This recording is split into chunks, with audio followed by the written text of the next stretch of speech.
Camera number 242 of 365 is this feature-rich, feature-laden in fact we could say, Canon EOS 30 with eye control. It takes the series of EOS autofocus lenses, which we can remove by pressing the lens release. The camera does need batteries to operate, and they're placed in the base of the camera here. So let's go ahead and put two of the 1, 2, 3 batteries, positive up, positive down, and then close the door. And then on the front, what else do we have?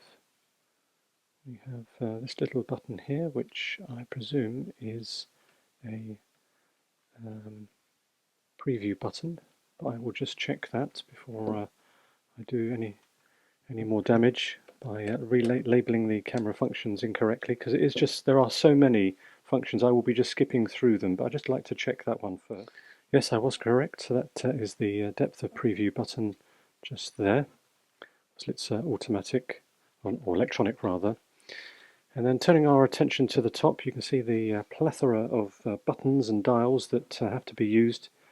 And so let's just start on the left here, our traditional button, which is an off position.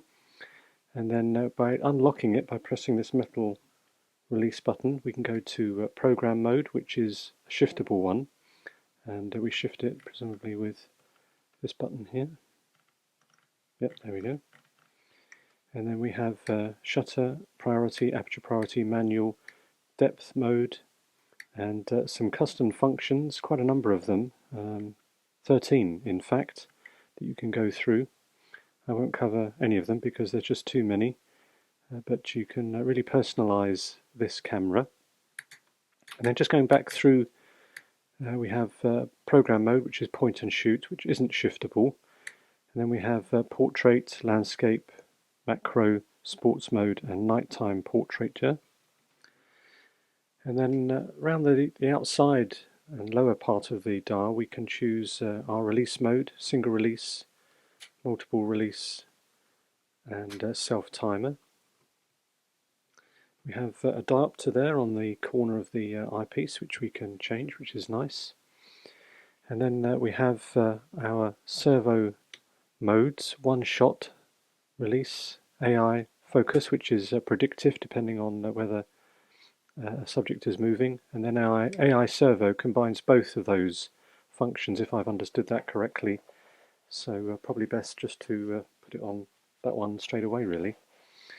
The little dial here allows us to calibrate one of the key features of this camera, the eye control, where you can calibrate it to your particular lens, or eye rather. And then in the liquid crystal display we can go through various functions like ISO. We can choose our ISO, we can choose our flash mode, whether we have a beeper, we have multiple exposure, compensation, and auto bracketing. Custom functions are, I presume, set with this and the other command dial when we turn it. Let's just check that is the case. Yep, there you go. So you can change it. And then we have our focus point, which we can choose. If we go out of there, we can, no, we don't use that button. We have to use the command dial, I believe. So quite a number of features there, which I will not even attempt to cover in my brief time with it. We have the function button here, which allows us to cycle through these options here, and then our focus point can be presumably set here. Yep, our bigger point of focus, and then that mid-roll rewind. So it really is a heavily laden camera with a number of functions. Little electronic remotes there can be put in.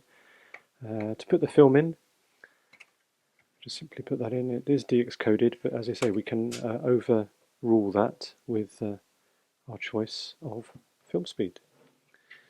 So there we go. So I'm looking forward to using it. and certainly trying the eye control will be interesting. So that is camera number 242 of 365.